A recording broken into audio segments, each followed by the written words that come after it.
Chères Libournaises, chers Libournais, en 2008, Michel Alliot-Marie, alors ministre de l'Intérieur, annonçait la fermeture de l'école de sous-officiers de gendarmerie de Libourne, effaçant ainsi notre identité de ville militaire, de ville de garnison vieille de plus de 250 ans.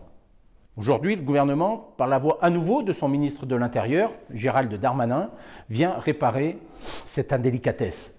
Oui, ce matin, à l'occasion d'un déplacement en partie consacré à l'inauguration de la nouvelle caserne de gendarmerie, il nous offre une formidable opportunité de rebond en décidant d'affecter sur le site de nos casernes une unité d'instruction et d'intervention de la sécurité civile, c'est-à-dire ces sapeurs-sauveteurs qui, lors des grandes catastrophes, en France ou à l'étranger, elles se multiplient, interviennent pour sauver les personnes et les biens. C'est donc un jour extrêmement heureux et historique pour Libourne. Et avec vous, je veux me réjouir de cette annonce qui va contribuer à démultiplier durablement le dynamisme de notre ville et plus largement du Libournais.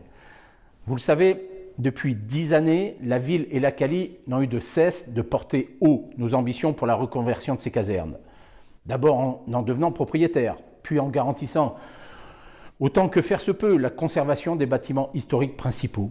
Mais surtout depuis 8 ans, en projetant plusieurs perspectives sur ce site emblématique de Libourne, avec dernièrement un projet audacieux porté par l'investisseur girondin Michel Ohaillon.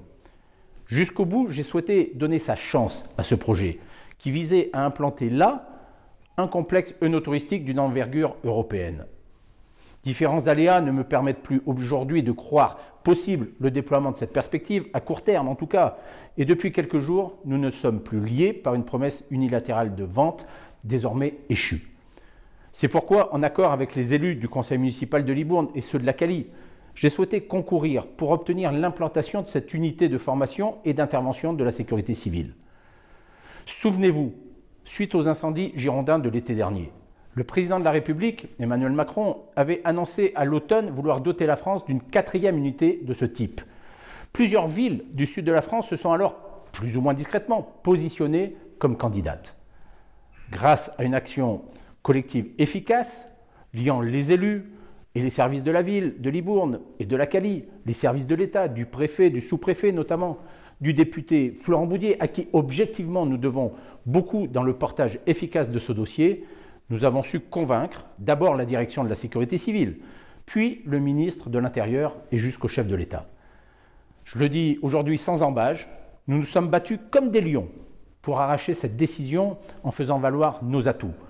Je veux d'ailleurs associer à cette bonne nouvelle tous ceux qui nous ont soutenus, d'Alain Rousset à Jean-Luc Glaise, des parlementaires girondins, au président de l'association des maires de Gironde, au président de la métropole, sans oublier même le président de la défense des forêts contre l'incendie.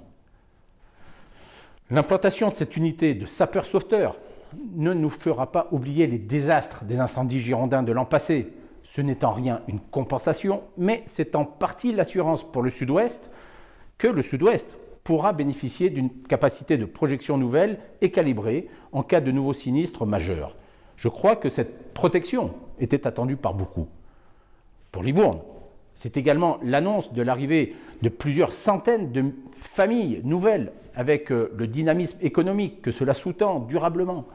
Je m'engage avec vous à les accueillir de la meilleure des façons dès l'hiver 2024. Mes chers concitoyens, de très nombreuses questions demeurent ce matin sans réponse face à l'importance de cette formidable annonce.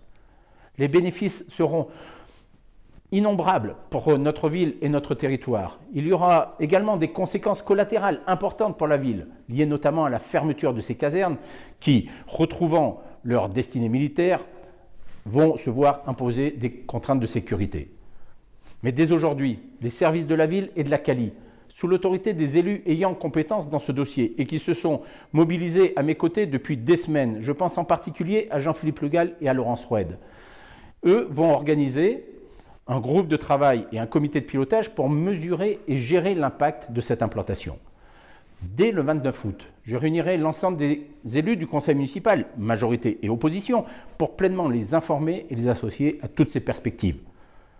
De la même manière, les élus de la Cali seront parfaitement associés à nos travaux, ainsi que le CESEM, les conseillers de quartier, sans oublier le conseil de développement de la Cali.